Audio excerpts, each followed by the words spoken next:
اکثر یہ اخباروں کی سرخیوں میں کچھ اس طرح کی خبریں بھی دیکھی جا سکتی ہیں کہ فلاں خان صاحب نے فلاں بیگم یا فلاں بانو کو شادی کا جھانسا دے کر 2 سال تک یا 3 سال تک یوز کیا، اس بیچ کئی ایبارشن بھی ہوئے، اور اب وہ جو خان صاحب تھے نا، وہ شادی کرنے سے انکار کر رہے ہیں، تو بیگم صاحبہ نے رپورٹ درج کروا دی اور خان صاحب کو جیل کروا دی۔ اچھی بات ہے، مجرم کو اپنے کیے کی سزا ملنا چاہیے، لیکن نبی صلی اللہ علیہ وسلم کی امتی ہونے کے ناطے اپنی قوم کے ذمہ دار لوگوں کی توجہ اس طرف لانا چاہتی ہوں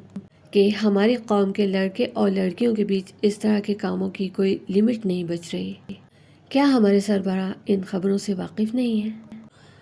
قانون تو مجرم کو اپنے حساب سے سزا دیتا ہی ہے،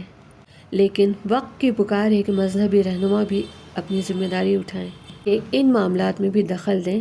کئی بار ایسا ہوتا ہے نا کہ اگر غیر مسلم کی طرف سے کچھ غلط ہو رہا ہے تو ہم ان کو بھی شرعی طور پر سزا دلوانا چاہتے ہیں نا،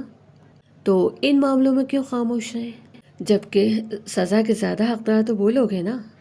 جو یہ دعویٰ کرتے ہیں کہ ہم نبی صلی اللہ علیہ وسلم کی امتی ہیں، ہم نبی صلی اللہ علیہ وسلم سے محبت کرتے ہیں، اور اس کے بعد جب وہ کالے کارنامے کرتے ہیں تو سزا کے حقدار تو وہ بھی ہیں نا، بلکہ وہ زیادہ ہیں۔ ذرا سوچیں، اگر خان صاحب نے کوئی جرم کیا ہے کہ کسی لڑکی یا عورت کو شادی کا جھانسا دے کر یوز کیا، تو یوز ہونے والی بھی تو اس جرم میں برابر کی شریک ہے، اس کے لیے بھی تو شریعت نے کوئی سزا مقرر کی ہے نا۔ بہت ضروری ہے کہ ذمہ دار لوگ آگے آئیں اور جو مسلمان لڑکیاں غلط کاموں میں ملوث ہیں انہیں ان کے کیے کی سزا دیں، کیونکہ انہیں بالکل آزاد چھوڑ دیا گیا ہے، اس لیے حالات بالکل بے قابو ہو رہے ہیں۔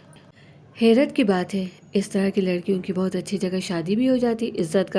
عزت دار گھرانوں کی بہو بنتی ہیں۔ سوچیں کہ جب اس طرح کی لڑکیوں سے نسل چلے گی تو وہ نسل کیسی ہوگی؟ اس طرح کی لڑکیاں کیا تربیت دیں گی اپنی اولاد کو؟ جو لڑکیاں ناپاک کام کر کے اللہ کی زمین کو ناپاک کر رہی ہیں، امت مسلمہ پر ایک داغ کی طرح ہیں، ان کے خلاف کوئی ایکشن تو لیا جائے نا۔ یوں آزاد چھوڑ کر تو ایسی لڑکیوں کو اور شے مل رہی ہے، اور کوئی مشکل نہیں ایسی لڑکیوں کو تلاش کرنا۔ اپنے علاقے کے پولیس اسٹیشن جائیے یا کبھی کسی جیل کا ہی وزٹ کیجیے، اور وہاں پر جتنے بھی مسلمان لڑکے ریپ کیس میں گرفتار ہیں تحقیق کیجیے کہ انہوں نے کس کے ساتھ یہ گندی حرکت کی تھی، اور اگر لڑکی کی رضامندی سے یہ کام ہوتا رہا، جیسے کہتے ہیں نا کہ 2 سال سے شادی کا جھانسا دے کر یوز کر رہا تھا، تو وہاں آسان ہے پتہ لگانا کہ اس لڑکے کی رپورٹ کس نے کی، اس لڑکی کو تلاش کرنا آسان ہوگا۔ چلیں، اگر اس لڑکی کو سزا نہیں دے سکتے تو کم سے کم کاؤنسلنگ تو کریں، اس کے ماں باپ کی بھی تھوڑی کھنچائی کی جائے نا، کہ کہیں نہ کہیں ماں باپ بھی ذمہ دار ہوتے ہیں کہ جو لڑکیوں کو اتنا آزاد چھوڑ دیتے ہیں۔ یہ کیسا انصاف ہے کہ خان صاحب کے جرم میں بیگم صاحبہ یا بانو صاحبہ برابری کی شریک تھیں، لیکن خان صاحب تو جیل میں رہے اور بیگم صاحبہ آرام سے اپنی گرہستی بسا لیں۔ سوچیے گا، غور ضرور کیجیے گا کہ ہم سب کو بھی اللہ کو منہ دکھانا ہے نا، کہیں ایسا نہ ہو کہ ہمارا حشر حق تلفوں کے ساتھ ہو کہ ہم نے زمین پر رہتے ہوئے حق تلفی کی ہے۔